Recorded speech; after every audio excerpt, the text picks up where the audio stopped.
I used to think the weird static on my old childhood radio was just a sign it was breaking down, but when the static started crackling out my name, I realized something was terribly wrong. It's hard to explain, but the first time it happened, I was home alone during a thunderstorm. The power flickered, and the radio, long since abandoned, sputtered to life.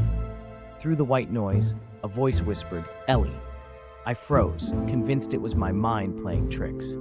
But the next night, it happened again. This time, the static wasn't just calling my name. It was spelling it out, slowly, deliberately, like it was practicing. I started recording the static on my phone, desperate to prove to myself I wasn't imagining things. On playback, my name was unmistakable, distorted but clear. I asked my parents if they'd ever heard voices from the radio. They laughed it off, but my mother's face went pale when I played her my latest recording. She snatched the radio from my room that night, claiming it was broken and needed to be thrown out. But the static didn't stop.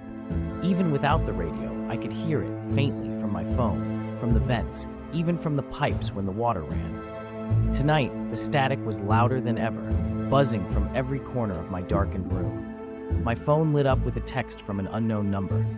"Ready to meet?"